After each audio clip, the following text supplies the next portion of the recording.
Some actors disappear into roles, others seem to tear through the screen itself, their presence too vast to be contained within the frame. Toshiro Mifune was a storm, a human tempest, unpredictable, elemental, capable of a silence so heavy it could crush a scene, or an eruption so fierce it felt like the film itself might catch fire.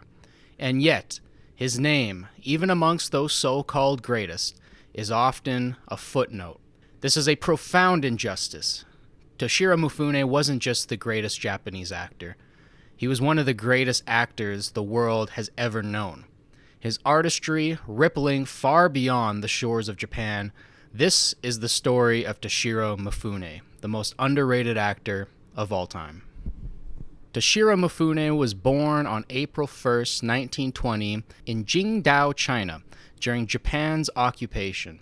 His parents, Tokuzo and Sen Mifune, were Japanese Methodist missionaries, devout but strict, raising their son with a rigid moral code, one that often clashed with his restless energy. In 1925, the family moved to Dalian, Manchuria, where Mifune spent most of his childhood surrounded by the uneasy tension between Japan and China. This early experience as a Japanese boy growing up as an occupier and outsider planted within him a lifelong sense of estrangement.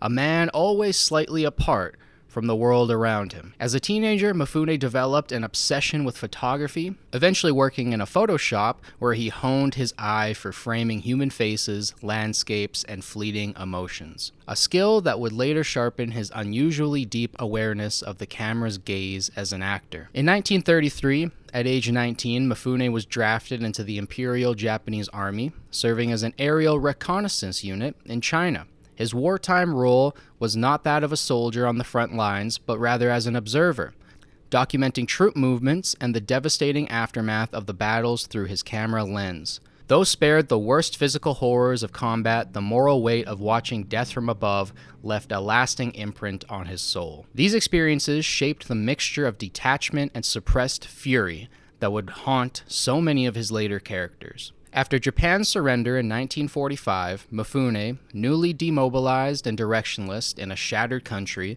moved to Tokyo, where he found menial work at Toho Studios, never imagining himself as an actor, but fate intervened. In 1947, a friend secretly submitted Mifune's photograph to Toho's New Faces talent search, a studio-wide audition to discover post-war acting talent. When Mifune stepped before the judges, his sheer physical intensity and raw presence stunned them, standing in stark contrast to the more polished, reserved actors of the era. In the audience that day was Akira Kurosawa, who immediately recognized Mifune's untamed charisma, later recalling, "He moved like a man possessed."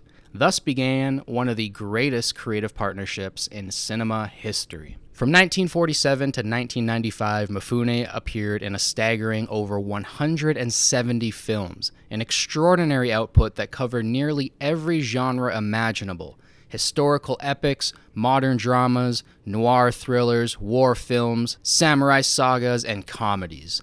Of those films, 16 were directed by Akira Kurosawa, forming one of the greatest director-actor partnerships in world cinema history.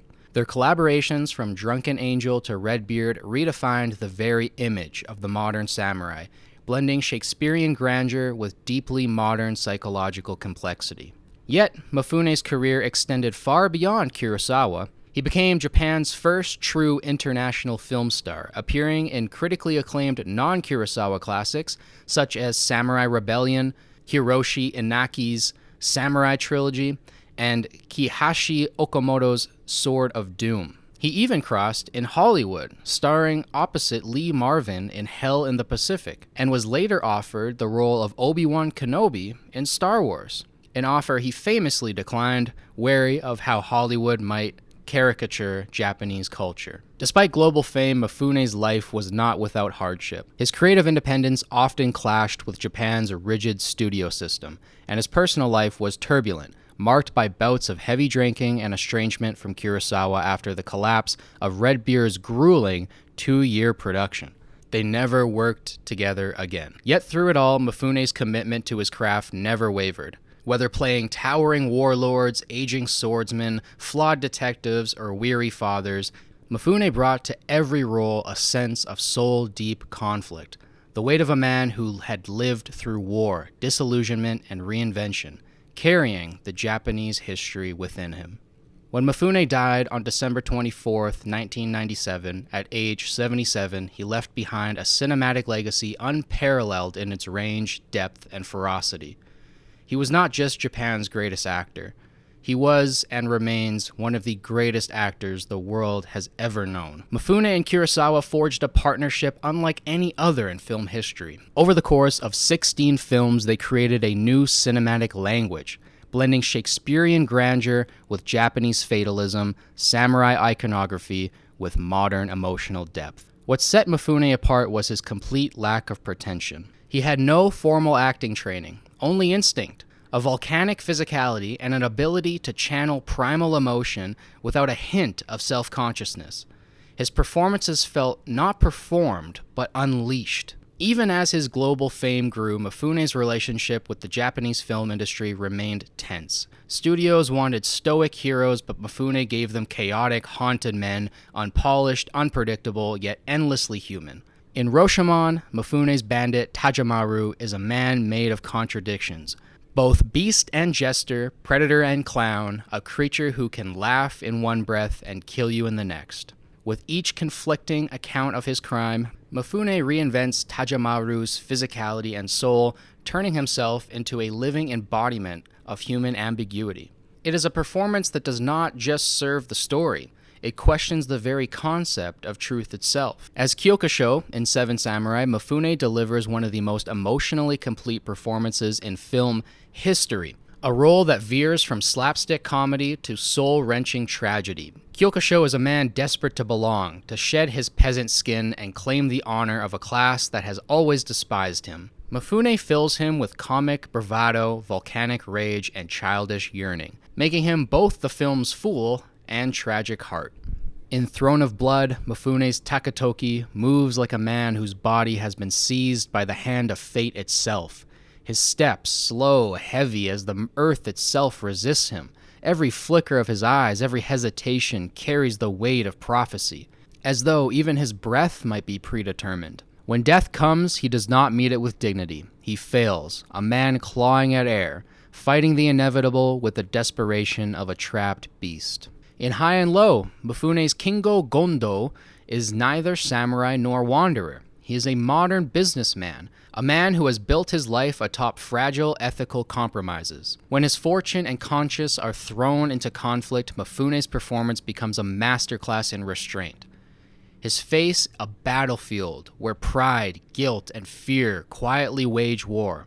Even seated in a boardroom, his presence radiates the same intensity as any sword duel.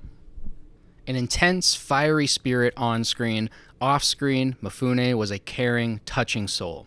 He once spent hours searching for a lost hairpin belonging to a crew member's deceased mother, searching for hours in the mud after the day had already wrapped up just to find that hairpin to return back to his crew member. He also secretly paid a dying actor's wife's medical bills, refusing all credit. After a typhoon, Mifune personally delivered supplies to the devastated villages, working alongside volunteers as if he were one of them. Toshiro Mifune is my favorite actor because he was more than an actor. He was a force of nature, living truthfully in every breath, every step. His work is a gift, one I will return to for the rest of my life. To me, Toshiro Mifune is not just underrated, he is unequaled. So yeah, if you guys like this video and you guys want to see me do more videos covering the most underrated artist of all time, don't forget to like, subscribe, and share with your friends to help boost this channel in the algorithm. And yeah, thank you guys so much for watching. As always, it means the world to me. I'll catch you guys in the next one. Peace.